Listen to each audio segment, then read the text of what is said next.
Hello friends, welcome back to my YouTube channel. आज हम Maharashtra TET में साइंस पेपर 1 एंड 2 दोनों को कंटिन्यू करेंगे। इसके पहले मेरे जो भी वीडियोस हुए हैं साइंस पेपर 2 करके मैंने हेडिंग डाला होगा, बट वो सिंपल सिंपल क्वेश्चंस जो है वो साइंस पेपर 1 में भी सेम क्वेश्चन पूछा जाता है। तो जो साइंस पेपर 1 के स्टूडेंट होंगे वो जाके वो वीडियोस वो भी देख सकते हैं। ओके, तो अभी बात करें कि हमारा जो महा टेट का पेपर है वो कब है, 23 नवंबर को। तो बहुत सारे स्टूडेंट पैनिक पे होंगे, टेंशन में होंगे कि हमारा पढ़ के नहीं हुआ है, कैसे एग्जाम दे। तो टेंशन लेने की बात नहीं है। हमारा जो टेट का पेपर होता है as compare to other state, हमारा महाराष्ट्र टेट का जो पेपर होता है इजी होता है as compare to CTET. भी आप देखोगे, लैंग्वेज की बात करें, लैंग्वेज 1 एंड 2, तो आपको सीटेट में बहुत लेंथी क्वेश्चंस मिलेंगे, बड़े बड़े पैराग्राफ वगैरह होते हैं। बट हमारा जो महाराष्ट्र टेट है इसमें आपको बहुत इजी ग्रामर होगा। चाहे बात करें पेपर 1 पेपर 2, हमारे ग्रामर जो होते हैं बहुत इजी होते हैं। मुश्किल से मुश्किल अगर पूछा तो एक या दो क्वेश्चन हो सकता है ग्रामर का जो आपको ना आए, बाकी जो हमने स्कूल लेवल में पढ़ा है वही आता है। अगर आपकी स्टडी नहीं हुई है, आप पेपर उठाओगे, देख के आपको तुरंत याद आएगा कि मैंने हाँ ये कभी तो कभी पढ़ा है। तो लैंग्वेज के लिए टेंशन मत लो, बस जो भी टाइम मिल रहा है रिवाइज करते रहो। आपके पास टेक्स्ट बुक वगैरह होगा स्कूल लेवल का, हिंदी, मराठी, इंग्लिश जो भी बुक होगी वो जस्ट आप ग्रामर उसको रीड कर देखते जाओ। और बात करें साइंस की, साइंस और मैथ्स, तो हमारा सीटेट का जो साइंस और मैथ्स होता है वो बहुत लेंदी होता है। वो क्वेश्चन रीड करके सॉल्व करने में बहुत टाइम लगता है। बट हमारा जो महाराष्ट्र टेट है इतना लेंदी क्वेश्चन नहीं पूछता है। ओके, तो एक दो लाइन में उसके क्वेश्चंस कंप्लीट हो जाते हैं। बट हमारा जो सीटेट है उसमें बहुत लेंदी क्वेश्चन पूछता है, हमको टाइम कम पड़ जाता है। आई होप आपको महाराष्ट्र टेट में टाइम ना कम ना पड़े। आपके साइंस के क्वेश्चन भी बहुत इजी होते हैं। ओके, आजकल सीटेट में जो क्वेश्चन पूछा जा रहा है लॉकडाउन के बाद से, बहुत ही हार्ड लेवल का क्वेश्चन हो गया है सीटेट में। तो हमारा महाराष्ट्र टेट उसके कंपेयर में तो बहुत इजी है। तो आप टेंशन बिल्कुल मत लो, पेपर बहुत इजी आने वाला है। बस आप रिवाइज करते रहो आपने जो भी पढ़ा है अब तक। ओके, कहीं पे भी यूट्यूब पे बहकने की कोशिश मत करो कि हमारा वीडियो देख लो, इसी में से आने वाले हैं आपके मार्क्स कंफर्म। नहीं, ऐसा मत करना। आपने जो भी अब तक पढ़ा है उसको रिवाइज करते रहो। ओके, क्वेश्चन की प्रैक्टिस करते रहो। उसके चक्कर में मत पड़ना कि इसी में से क्वेश्चन आने वाले, हमारे वीडियोस देख लो। ऐसा कुछ नहीं होता है, किसी को क्वेश्चन नहीं पता होता है, पेपर इजी आएगा। ओके, उसका टेंशन मत लो। तो हम स्टार्ट करते हैं अभी। मैं एक लेक्चर हो सके तो बना दूंगी एग्जाम के पहले की एग्जाम हॉल में हमको क्या लेके जाना है क्या नहीं लेके जाना है। अगर जो स्टूडेंट पहली बार जा रहे हैं महाराष्ट्र टेट का एग्जाम देने, तो वो मैं बाद में देखूंगी। अभी थोड़ा मैं साइंस का रिवीजन ले लूँ आप लोगों का एक दो वीडियोस में, और टाइम मिला तो वो मैं बना दूंगी। अदरवाइज टेलीग्राम में मैं आपको मैसेज कर दूंगी। वीडियो बनाने में बहुत टाइम लगता है और इधर गांव में मुझे वीडियोस बनाने को टाइम नहीं मिल रहा है। तो जो भी रात वगैरह में जो भी टाइम मिल रहा है, मैं खाली टाइम देख के मैं आपका वीडियोस बना के अपलोड कर रही हूँ। तो स्टार्ट करते हैं हम लोग। हमारा first question, the SI unit of angular momentum is. SI unit and measurement से एक दो क्वेश्चन फिक्स है। ओके, मेरे पुराने वीडियोस चाहे वो पेपर 1 के हो या पेपर 2 के हो, जाके वो देख लो। एक दो 3 मार्क्स, मैक्सिमम 3 मार्क्स कंफर्म है यहाँ से। ओके, तो SI unit of angular momentum आपको पूछा है, वो क्या होता है वो हमको बताना है। तो हमको पता है इसका जो यूनिट होता है एंगुलर मोमेंटम का, वो क्या होता है, kilogram metre square per second. Okay, kilogram metre square per second, important है ये, नोट डाउन करके रख लेना। ओके, एक्सप्लेनेशन में आप देख लेना। अगर आपको किसी का यूनिट नहीं पता है तो उसको जैसे फोर्स फोर्स की यूनिट क्या होती है? न्यूटन होती है। न्यूटन भी क्या होता है? आप मास इनटू एक्सेलरेशन का मास का आपको पता होगा केजी होगा। एक्सेलरेशन क्या होता है? मीटर पर सेकंड स्क्वायर होता है। तो आप फॉर्मूले के थ्रू भी आप क्या करोगे? देख सकते हो। आप वो यूनिट एंड मेजरमेंट देख लो, आपको अच्छे से ये समझ में आ जाएगा।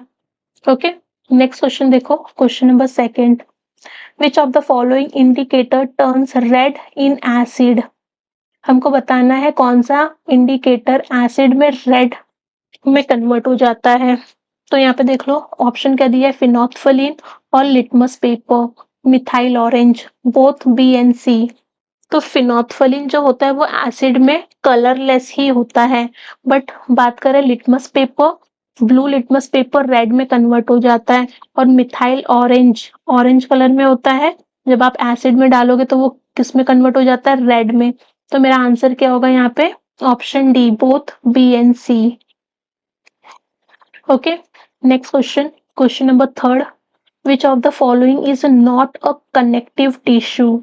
बताना है कौन सा कनेक्टिव टिश्यू नहीं है।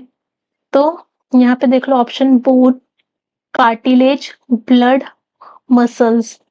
तो हमारा जो बोन हुआ, कार्टिलेज हुआ, ब्लड हुआ, ये क्या होता है? हमारा कनेक्टिव टिश्यूज होते हैं।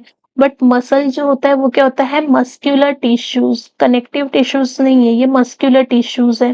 तो नॉट अ कनेक्टिव टिश्यूज पूछा है, तो क्या होगा मेरा answer? Answer number, option number D, muscular muscles, sorry, muscles. Muscles क्या होता है? हमारा muscular tissues. Next question, question number 4। when light passes from one medium into another and the frequency remains the same, which of the following will changes? अब यहाँ पे आपको पूछा है लाइट चैप्टर से, रिफ्लेक्शन एंड रिफ्रैक्शन। हमने ये दो पढ़ा है, रिफ्लेक्शन क्या होता है एंड रिफ्रैक्शन क्या होता है। तो जब लाइट वन मीडियम से अनदर मीडियम में ट्रेवल करेगी तो क्या होता है? उसकी फ्रीक्वेंसी सेम होती है, बट उसका वेवलेंथ और स्पीड जो होता है वो क्या होगा? अलग हो जाएगा। फॉर एग्जाम्पल, मैं अभी आपको अगर बोलूं कि आपको जितनी स्पीड में आपको एयर में रन करना है, अर्थ पे रन करना है, ओके, सेम स्पीड में आप क्या वाटर में रन कर सकते हो? समुद्र में अगर मैं बोलूं आपको भागो वहां पे, या नदी में भागने बोलूं, और उसी स्पीड में हम कहाँ पे रन कर रहे हैं? अर्थ पे। तो क्या होगा? स्पीड हमारी चेंज हो जा रही है। अर्थ पे हम ज्यादा फास्ट रन करेंगे एज कंपेयर टू वाटर में, तो यहाँ पे हमारा स्पीड क्या होती है? चेंज हो जाती है। और सेम हमारा वेवलेंथ भी क्या होता है? चेंज हो जाता है। ओके, हमारा वेवलेंथ भी क्या हो जाएगा? चेंज हो जाएगा। यहाँ पे ये क्या है? हमारा नॉर्मल। जब लाइट रेयर मीडियम से डेंसर मीडियम जाएगी तो क्या होगी? हमारा वेवलेंथ भी क्या हो जाएगा? चेंज हो जाता है। ओके, तो ऑप्शन क्या हो जाएगा इसका? Option C, both A and B हो जाएगा। Okay, next question, question number 5। 5 क्या बोला है? Which anomaly of Mendeleev's periodic table was solved by Moseley modern periodic law? हमको बताना है कि कौन, मतलब क्या क्या करेक्शन किया था हेनरी मोजले ने मॉडर्न पीरियोडिक मेंडलीव्स के पीरियोडिक टेबल में। तो आपको पता है पीरियोडिक टेबल सबसे पहले डिस्कवर्ड जिसने किया, फादर ऑफ पीरियोडिक टेबल किसको बोला जाता है? मेंडलीव्स को। Father of periodic table Mendeleev's है, but father of modern periodic table कौन है? वो हेनरी मोजले है। Okay, Henry Moseley. Modern periodic table कौन के फादर कौन है? हेनरी मोजले। और फादर ऑफ पीरियोडिक टेबल वो कौन है? मेंडलीव्स। तो मेंडलीव्स ने क्या किया था? अकॉर्डिंग टू मास नंबर उन्होंने पीरियोडिक टेबल को अरेंज किया था। उन्होंने वो भी एलिमेंट्स के लिए प्लेस छोड़ दिया था जिसकी डिस्कवरी वो टाइम नहीं हुई थी। ओके, जब मोजले आए तो बहुत सारे एलिमेंट्स की डिस्कवरी हो चुकी थी। ओके, तो मोजले ने क्या किया? वो एलिमेंट्स को उस पीरियोडिक टेबल में प्रॉपर अरेंज किया। जितना मेंडलीव्स ने स्पेस छोड़ा था सब वहां पे प्रॉपर आए, बट मोज़ले ने क्या किया, उनके अकॉर्डिंग टू एटॉमिक नंबर उसको क्या किया था, अरेंज किया था। मेंडलीव्स ने मास नंबर के अकॉर्डिंग अरेंज किया, क्योंकि मास नंबर के अकॉर्डिंग नहीं अच्छे से अरेंज हो पा रहा था। उसमें कुछ ऐसे एलिमेंट्स थे जिसके आइसोटोप्स थे, आइसोटोप्स के लिए मेंडलीव्स ने कोई भी वहां पे प्लेस नहीं छोड़ा था। ओके, और जो भी हमारे नोबल गैसेस थे, helium, neon, argon, krypton, noble gases के लिए भी मेंडलीव्स ने कोई स्पेसिफिक स्पेस नहीं छोड़ा था, उसी में मिक्सम था। तो मोज़ले आए, उन्होंने क्या नया किया, उन्होंने आइसोटोप्स को भी वहां पे मॉडर्न पीरियोडिक टेबल में क्या किया, प्लेस दिया। जितने भी हमारे नोबल गैसेस है उनको भी प्लेस दिया, और बीच बीच में कुछ एलिमेंट्स के लिए जगह नहीं था, वो एक एक ही बॉक्स में दो दो एलिमेंट्स अरेंज हो गए थे, जैसे कि कोबाल्ट, निकल, आर्गन एंड पोटेशियम। इसको भी उन्होंने क्या किया, अलग अलग प्लेस दिया अकॉर्डिंग टू एटॉमिक नंबर। तो इसका आंसर क्या हो जाएगा, all of the about. Okay, I hope आपको समझा होगा। अगर आप मेरे चैनल पर न्यू हो तो चैनल को सब्सक्राइब कर दो, अपने बाकी फ्रेंड के साथ भी शेयर कर दो। महाटेट के बाद हम इसमें जो हमारा टेट का पेपर है, TAIT, उसका भी हम लोग प्रिपरेशन इस पे करेंगे। साइंस के क्वेश्चंस जो भी पूछा जा रहा है, रीजनिंग, मैथ्स, ओके, इसके वीडियोस भी मैं ये चैनल पे अपलोड करूंगी, तो फ्यूचर के लिए भी आप ये चैनल को सब्सक्राइब करके रख सकते हो। तो इसका आंसर क्या होगा, क्वेश्चन नंबर 5 का option number D, all of the above. Next question, question number 6, ethene या ethylene as a formula, molecular formula का मैंने सेपरेट वीडियो बनाया है। जो पेपर 1 और पेपर 2 के हैं वो जाके उसको देख लो, बहुत इजी है। पेपर 1 में भी पूछता है, पेपर 2 में भी पूछता है। ओके, पेपर 1 में आपको जस्ट पूछ देगा कि सोडियम का सिंबल क्या होता है, ओके, पोटेशियम का सिंबल क्या होता है, पोटेशियम का क्या होता है, के होता है, सोडियम का Na होता है। तो आप सिंबल को भी याद रखो, पेपर 1 और इजी पूछता है आपको। तो यहाँ पे देखो, इथीन मैंने आपको बताया था, अल्केन, अल्कीन, अल्काइन में लास्ट में ANE, ENE और YNE जो होगा उसके अकॉर्डिंग हमको फॉर्मूला पुट करना है। तो यहाँ पे क्या है, ये ENE यानी कार्बन कार्बन डबल बॉन्ड होगा यहाँ पे। तो इथीन है यहाँ पे, इथ यानी कार्बन का नंबर कितना होना चाहिए, 2 होना चाहिए। कार्बन के नंबर सब में 2 है, यहाँ पे 3, तो ऑप्शन 4 का हटा दो। अब यहाँ पे हमको हाइड्रोजन का नंबर चाहिए, तो इथीन का फॉर्मूला क्या है हमारा, CnH2n, ओके, CnH2n। तो हमारा n कितना है यहाँ पे, इथीन के लिए 2, कार्बन हमारा 2 हो गया, और हाइड्रोजन क्या हो गया, 2n, 2 इंटू n, 2 2 सा 4। तो मेरा क्या आ गया, इथीन का मॉलिक्यूलर फॉर्मूला क्या आ गया मेरा, C2H4। ओके, यहाँ पे देख लो, इसका जो फॉर्मूला है CnH2n, यहाँ पे जब n की वैल्यू पुट करोगे तो आपको अच्छे से आ जाएगा। तो एग्जाम से पहले जाने से पहले आप जाके वो वीडियो देख लो। ओके, और एक बात, मैंने रेजिस्टेंस पे, जैसे कि रेजिस्टेंस सीरीज में कनेक्टेड है, पैरेलल में कनेक्टेड है, ये इंपॉर्टेंट है पेपर 2 वालों के लिए। तो उसके क्वेश्चंस आप जो भी हमारा स्टेट बोर्ड का 9th-10th की टेक्स्ट बुक है उसमें से आप जाके क्वेश्चंस जो होंगे वो देख लो एक बार। ओके, वहां से क्वेश्चंस पूछता है आपको रेजिस्टेंस में से। अगर हमने सीरीज में लगाया तो रेजिस्टेंस क्या होगा, कैलकुलेट करने आएगा। ओके, इम्पॉर्टेंट है। मैं वीडियो नहीं बना पा रही हूँ तो आप थोड़ा खुद से एफर्ट्स डालो, टेक्स्ट बुक ओपन करो या फिर गूगल पे ही सर्च कर लो, नेट पे सर्च कर लो, रेजिस्टेंस से रिलेटेड सीरीज में और पैरेलल से कनेक्टेड आप क्वेश्चंस देख लो। ओके, इम्पॉर्टेंट है, यहाँ से क्वेश्चन आता है। नेक्स्ट क्वेश्चन, क्वेश्चन नंबर 7 क्या बोला है, insulin hormone is secreted by. Insulin hormone कहाँ से सिक्रेट होता है वो हमको बताना है। तो इंसुलिन कहाँ से सिक्रेट होता है, हमारे पेनक्रियास से। ओके, कमेंट करके बताओ थायराइड से कौन सा हार्मोन सिक्रेट होता है, adrenal gland and pituitary gland, यहाँ से कौन से हार्मोन सिक्रेट होते हैं वो मुझे कमेंट करके बताओ। इंसुलिन कहाँ से होता है, पेनक्रियास से। बाकी के भी आप रिवीजन कर रहे हो, ये बायोलॉजी का अगर आपने निकाला है तो सब कुछ अच्छे से पढ़ो। ओके, हर एक जो भी ग्लैंड वगैरह है, हर एक डिजीज वगैरह है, सब अच्छे से एक बार रिवाइज करके जाओ।